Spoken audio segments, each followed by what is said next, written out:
Hello and welcome this evening to On the Sofa with Monja and I.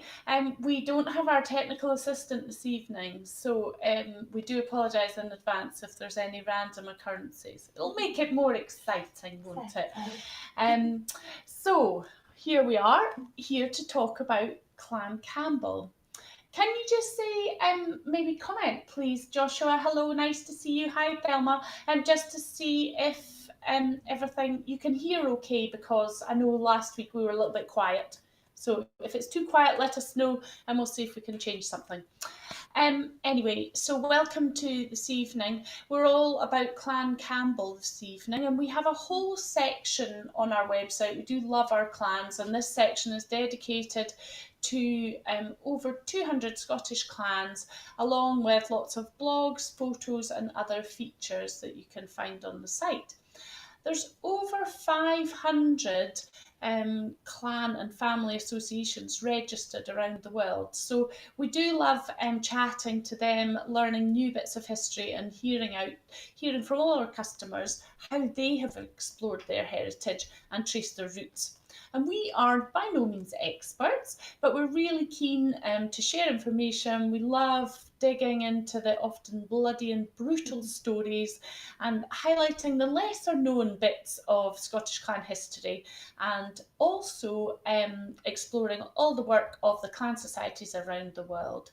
So don't hesitate to chip in. I see, we've got a Campbell online there, so hello, good to have you with us, and Rebecca's with us as well. Hello. Hi, Ines. So yeah, don't hesitate to chip in if we get anything wrong or you've got some more to add, and we'd love to hear from you. As I say, I'm on the techie, so if the responses are a little slow, we do apologise. Hello, I'm Monja and I work here in our Edinburgh shop. So in our shop we have our clan corner where we display examples of the tartans of the clan of the month and some information as well. So this month is Campbell, the clan Campbell, which we've chosen for July. So every month we choose a clan and celebrate the history, castles, famous faces, and an interview or two with interesting people from the clan or the society. We always welcome your input, so if it is your clan and you've got stories to share, then please do let us know. We love to hear them. It's so intriguing to hear the journey of Scots overseas and how they ended up here or over there. So do please tell us how you continue to celebrate your heritage in different ways. I particularly love that with different people coming into the shop and telling us their stories and sharing how they still celebrate their Scottish roots. So I am McGregor. I married into the White family, so we were part of the McGregor clan. So we had a bit of a feud with the Campbells, but I'm not holding that against them. It was the Campbells of Glenorchy. So the McGregors and the Campbells were actually historically really close allies and successfully expanded together from the neighbouring glens of Glenstray and Glenorchy. And we settled side by side, and marriage and alliances connected the two clans, and the McNaughtons were also part of this. But then there was the feud, which was essentially a fight, a control over manpower, land, and the usual things, other resources of Breadalbane and Lorne, and that was all at the beginning of in 1562. But we did reach a resolution, I'm glad to say, in 1565 under pressure from the Chase of Outraid, and a settlement was negotiated. So the Campbells all come from Argyll, which is a county about 100 miles in length, north to south, and slightly less in the width, including the inhabited islands. The coastline is over 1,000 miles in length, and this is somewhere you should really visit when you come to Scotland, whether you're a Campbell or not. I actually did the North Coast 500, which is a road trip around the northern coast of Scotland, and I just loved it. It was so beautiful, particularly that stretch of the country as well. So I would highly recommend it if you're coming over to Scotland. The area is famous for its long sandy beaches with the waves rolling in from the Atlantic. It's got turquoise water and many with a backdrop of mountains and oak forests as well. It doesn't feel like you're in Scotland half the time. So tradition holds that the first of the Campbell ancestors, which were still not called Campbell at the time, came to Argyll and married Eva, daughter of Paul and Sporran, and the heiress of the O'Doone clan. I'm sorry if I'm saying that wrong. On the northwestern Loch Awe. And I think Anna's got a photo there of Loch Awe looking absolutely beautiful. There we go. My first technical challenge. I've managed to get you a picture there. Beautiful Loch Awe. So the very first of the name Campbell, now the original spelling was actually just Cambel, and that can be found in surviving records. And the first one was from on lands near Stirling in 1263. And the earliest written date for a Campbell in Argyll is that for Duncan Dhu, so Dhu spelt like ski and do, landowner in Kintyre in 1293. And the first date which survives for the Campbells on Loch Awe is that for the killing of Sir Killian Mór, so Great Cullen of Loch Awe in 1296, when he was attacked by the men of Clan Dougal on the Stringe of Lorne.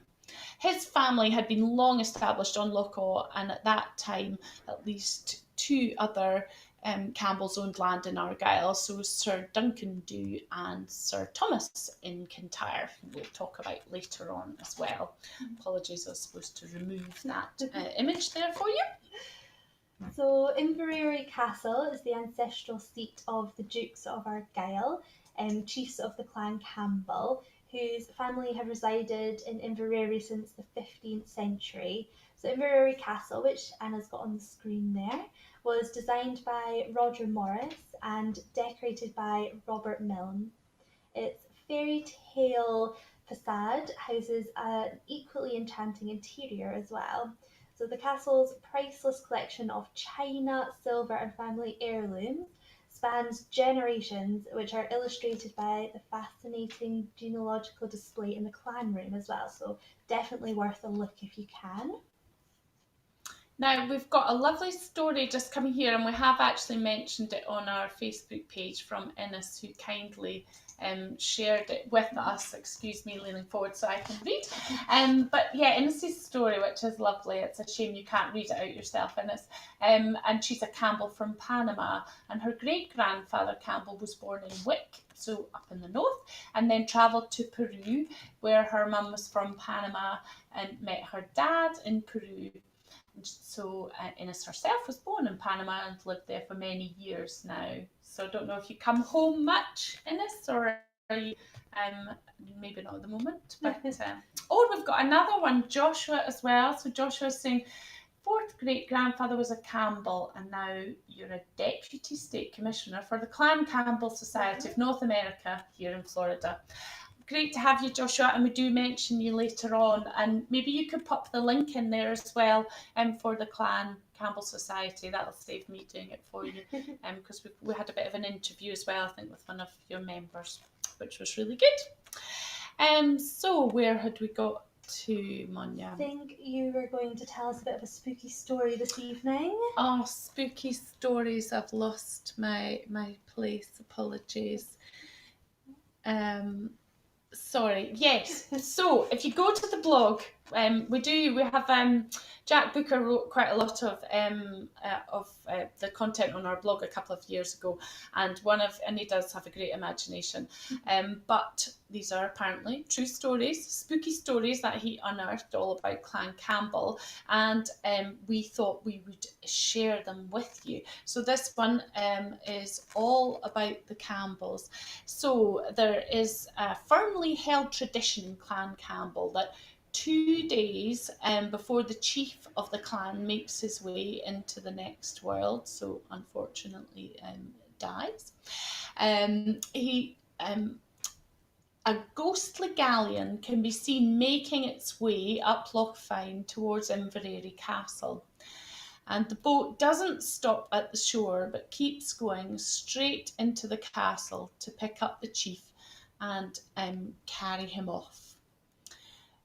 So there is also the story of one of the Campbells who decided that he didn't want to keep the boat waiting, so he drank some deadly poison to ensure that he was ready for its arrival. Now, whether this is true, maybe you real Campbells out there can tell us if you've heard this story as well, but we quite liked it. And on the blog, there's a couple of other spooky stories on there that you might enjoy reading.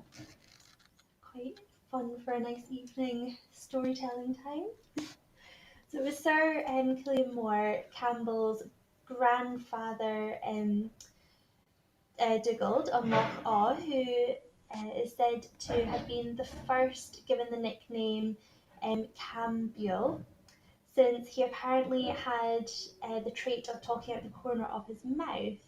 So Campbell is derived from Gaelic roots, cam meaning crooked and buell meaning mouth. So that originated a nickname meaning crooked mouth or wry-mouthed. So Dugald was so much loved by the family that they took on his nickname as their family name, and they even used it above their actual surname Argyll.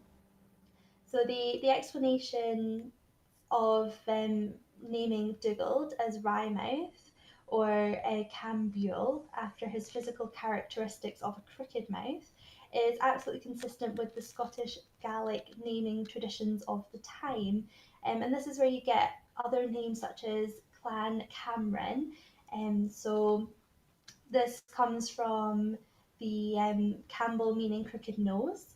So that's why the Camerons are called that. Or someone being named the red or the fair after their hair colour or good looks. So you're quite often named after your characteristics of the time, which is a bit unusual now, but quite interesting, I think. And another, we've obviously talked about Loch Awe, the home of the Campbells, or the original home of the Campbells. So talking about stunning locations to visit if you're coming over to Scotland, touring Scotland, I think that'll be you, Rebecca. We're hoping to come over later this year. So another of the seats of the Campbell clan is Kilchurn Castle, which was built in the mid-1400s by Sir Colin Campbell, who was the first Lord of Glenorchy. So Colin's descendants, the Campbells of Glenorchy, who were later Earls of Breadalbane, were the most powerful of the numerous cadets of Clan Campbell, and Kilchurn remained their powerhouse for about 150 years and wasn't abandoned until the 1700s. Oh, and I've got a picture of it. Sorry, technical. Couldn't talk and do the technical at the same time. So there we go. Beautiful Loch Awe and Kilchurn Castle. So, and still there for you to visit today. So lovely place. Beautiful. So the spelling of the surname or the family name was originally Campbell, like Hannah said earlier, was spelled Cambel. And when Robert the Bruce's son, King David, came to the throne as King of Scots, he brought with him a number of Norman knights who he gave lands in attempt to introduce Norman efficiency in administration. So David had been at the English court and admired the Norman systems there. So he used the use of the spelling Campbell may have come as a result of the Norman scribes rather than the Gaelic scribes attempting to write the Gaelic name. So that's maybe why we have the more modern spelling rather than the old Gaelic one. And the name Campbell was first used by the family in the 13th century, and the first chief of the clan to appear on record as Campbell as it's modernly spelt may well have been Sir Duncan of Loch Awe when he was created Lord Campbell in 1445. So carrying that on for 450 years, from 1457 onwards, the chiefs of Clan Campbell played leading roles in the government of Scotland and later of Great Britain. They were a political bunch. When Colin Campbell of Loch Awe was made first Earl of Argyll in 1457 and then Chancellor of Scotland, until the union of the kingdoms of Scotland and England in 1707, the Argyll family and their numerous followers always had to be taken into account where Scottish affairs were concerned, so they were a powerful bunch. And then in the mid-16th century, at the time of Elizabeth of England, Mary Queen of Scots, the 5th Earl of Argyll he had a larger army than either queen, and he was the only noble in the British Isles to have his own artillery. So again, very powerful man. And in the mid-17th century, the 8th Earl and Marquess of Argyll ruled Scotland for a time. So as I said, the Campbells are a political bunch, and from 1701 and the next 200 years, the Dukes of Argyll were frequently involved in the government of Great Britain. And in the first part of the 18th century, the second Duke both commanded British armies and served in the cabinet, while the third Duke, his heir, administered Scotland. And the 8th Duke was a cabinet minister in the British government. And then in the second half of the 19th century, Lord Lorne, who was heir to the 8th Duke, married Queen Victoria's daughter and was Governor General of Canada. And 2 of their dukes have been field marshals and 1 a 4-star general. So a powerful and influential bunch, you Campbells. Us McGregors better watch out. So the Campbells are probably best known, and perhaps quite unfairly, for their part in the massacre of Glencoe in 1692. This bloody event has been portrayed as part of the long-running feud between the Breadalbane Campbells and the Glencoe MacDonalds. It was in fact a government reprisal on MacDonalds for their failure to swear allegiance to King William within the allotted time. So government soldiers led by Captain Robert Campbell of Glenlyon, a professional soldier and member of the Breadalbane Campbells, committed the attack. It was a major affront to Scots law and Highland tradition, but it was instructed by the Secretary of State, the Lowland Earl of Stair. So these days, we obviously wouldn't expect a grudge still to be held, although our author that we mentioned before, Jack Booker, did unearth a rather random fact about the clan, didn't he, Monja? Maybe someone out there can confirm if this rings true, but what was the curse? It's quite a strange one. I'd like to think it isn't true, but so there exists a curse on, or a thought to be a curse on the clan that involves making a sort of rock and roll devil sign with your fingers, pointing it at Inveraray Castle, saying, how did we decide to pronounce this? Búdsaoich. I'm not. If that's not correct, someone can correct us. And then you're meant to spit between your fingers 3 times. And anecdotal evidence suggests that a Macmillan actually did this. And then just about 2 weeks after doing it, the castle's roof burnt off. So not sure where the truth is in there, but maybe some Campbells can advise us better on that one. Yes. Maybe we'll not try practicing that curse. I think we'll leave that. So these are the kind of funny stories or myths that we come across, and you never know, maybe it is true. So we obviously really love our tartan, as you know, that's what we're all about. So we need to discuss the official position on Clan Campbell tartans, and this is sure to provoke some comments and feedback, which we look forward to, because there's always many sides to a story, but we've obviously done our research and we've had a good look at your Clan Campbell website, and often obviously get asked in the shop what the different tartans mean and who wears what. So we've reverted to the advice of the chief, and there's a really brilliant letter. If you go, we'll give you the link to the website later on if you go on and have a read. We did enjoy reading the letter from the chief, which was the late chief, the 12th Duke of Argyll, who wrote his letter, which was reaffirmed by the current chief, the 13th Duke of Argyll, and it was summing up the official position on the Campbell tartans, declared for nearly 2 centuries by successive chiefs of Clan Campbell.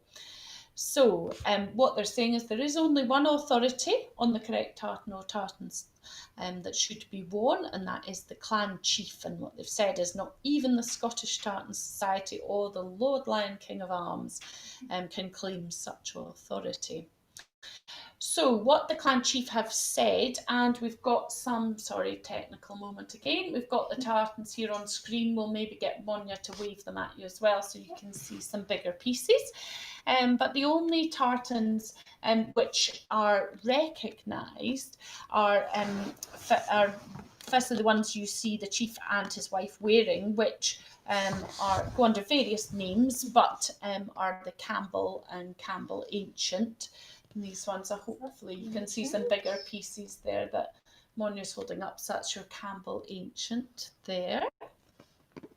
And we have we've got a modern variation as well. So the other variations, for example, other members of the clan who are not specifically identified with, for example, Breadalbane, Cawdor or Loudon, would wear those either Campbell, Ancient, Modern tartans. So Breadalbane modern there.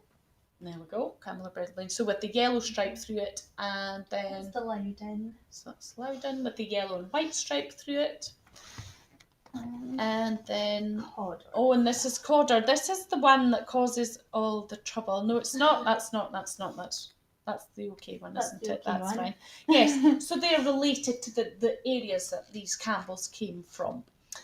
So then the argument comes around the Campbell of Argyll tartan, and the letter from the chief states, "Let me get rid once and for all of the thought that there is a Campbell of Argyll tartan."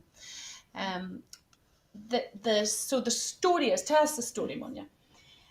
So it's thought that the 6th Duke of Argyll introduced a white line to his plain Campbell tartan to differentiate himself from the rest of the Campbells. And being the chief and entitled to do so, he was the only family member that did this. And it's reported that the rest of the family actually thought he was a bit pompous for doing so. So it was, essentially just the clan chief deciding to spice up his tartan to make himself stand out a bit. So. And that one has, we've got that one here for you. So again, it's got the yellow and white stripes through it. So other Campbell tartans you might hear talk of are the Campbell of Glenlyon, sorry, can't speak, which the chief says he's never heard of it. And I have to say, it's not one I've seen woven. I think it's one of those that isn't woven as stock, or well, we've certainly not seen it, so we can't show you a picture of that one. There's also, sometimes there's a Campbell of Glencoe, which again the chief, I love his wording, says is plain ridiculous because we're all Campbells of Glencoe originally. So that's not a recognised tartan either by the clan chief. He also doesn't recognise the dress Campbell. I don't know if we've got a piece of that. There's one on the screen there. So there we go, Monja's got one. So the dress tartans always have more white in them. So that's your for going out dancing. But that's one that's not recognised either by the Campbell clan chief. So one of the statements I really like in his letter is, he says, "If I feel strongly about anything and would like it inscribed on my tombstone, there might be a few lines such as all Campbells, with the exception of the 3 principal sects, the houses of Breadalbane, Cawdor and Loudon, should wear plain, undifferentiated Campbell for evermore and not get confused by peddlers of this other material," that's probably us, "that comes under all sorts of guises." So there you go, that's the advice from the clan chief on what tartan you should wear. So if you do want some really specific information, and I think Anna will post a link to it later, yes, we recommend going to the ccsna.org website, which you can find some really good information. And anybody who is sort of a Campbell, part of a Campbell sect or married to one, is welcome to join. So that's really great for all the Campbell community there. It's a nice thing to do. So for those who don't know what the name sect is, it's given to members of a branch of a clan who do not share the name, although they may or may not be of the same blood. So I learned this when I started. My surname is Heron, which is linked to the MacDonald clan. So although I don't have the surname, then I would be a sect of that clan. So within a clan, following the Highland fashion of designating people by the name of their fathers, grandfathers, and sometimes even more remote ancestors, the names could be used for certain family groups. So hence in Clan Campbell, you've got also the McTavishes, which means son of Thomas in Gaelic. So they were descended from Thomas Campbell. And you've also got the McConkie, sorry, that's difficult for me to say there, which means son of Duncan in Gaelic. So they descended from Duncan Campbell and just took on a different surname. Um, so you've also got early offshoots like the MacArthurs and MacIvers, who descended from the chiefly stock before the adoption of the name Campbell. So they were part of the clan just before Campbell came about. So other family kindreds who had no blood connection, but who might be sort of native men, as they were called, or former inhabitants of land taken over by a new chief, might choose to follow the new chief and become sects of his clan. Um, so the word clan is Gaelic, and it signifies the meaning family or children. And there were hundreds of such groups who made no sort of preference to set up as major powers or necessarily form their own clans, but who had a local chief and followed him and members of the clan, so they became sects of that clan. And if you want a really full, in-depth detail, there is a really great publication all about this called A History of the Clan Campbell, and it's by Alistair Lorne, who is Campbell of Airds. And again, there'll be a link on the website. Joshua, I think that, well, I was hoping you might put the link on, but I shall pop it on later anyway, just to help people find these extra bits, because there's loads of information, but we don't want to be to go into too much depth with you. So we were really lucky as part of our Clan of the Month fun. We always interview different people from the clan and find out more about what they do. So we talked to Scott Campbell, who's Commissioner of the Clan Campbell Society of North America. And you can read the full interview on the blog and find out more about what they do and how you can join them and explore your heritage further. So they are a society made up of 14 regions, and they aim to reforge the links between the Campbells and their Highland heritage in Scotland, and also with their worldwide kinsfolk in the clan. And obviously normally there's clan gatherings and other events going on. Unfortunately not this year, but I'm sure they'll resume with double the force next year. So it's quite interesting just to find out what all the different countries are up to. Also, we haven't touched on the current clan chief, so we've got a wee picture of him here for you. So this is Torquil Ian Campbell. So he's the 13th and 6th Duke of Argyll and the current head of Clan Campbell. And the Duke holds 29 separate titles and formerly served as a page of honour to Queen Elizabeth II. And there's a piece on the blog as well, a little bit more story about Torquil. But one of the little facts that made us laugh or was quite surprising was that Torquil was actually captain of the Scottish elephant polo team. And this team won the World Championships in 2004 and 2005. So of all the sports you'd have expected a clan chief to be involved in, I'm not sure if elephant polo is one of those. But there he is, looking very handsome at Inveraray Castle. So, on to our questions. That's your brief synopsis of Clan Campbell. On to our questions. So, what have customers... We've had some people in today from Clan Campbell, haven't we, in the shop? We did, actually. And just like Innes, their great-grandmothers was a Campbell and from Wick as well. So that was quite nice to be able to show them on the map where she might have come from and to explore the different Campbell tartans as well. So it was lovely to chat to some real Campbells in person today as well. proper Clan of the Month celebration. Exactly. So, questions. One of the questions that we're often asked is, what is the link between Blackwatch and Campbell? So, they look the same? Are they the same? They are actually identical. The Campbell Modern, the Blackwatch Modern are just the same tartan.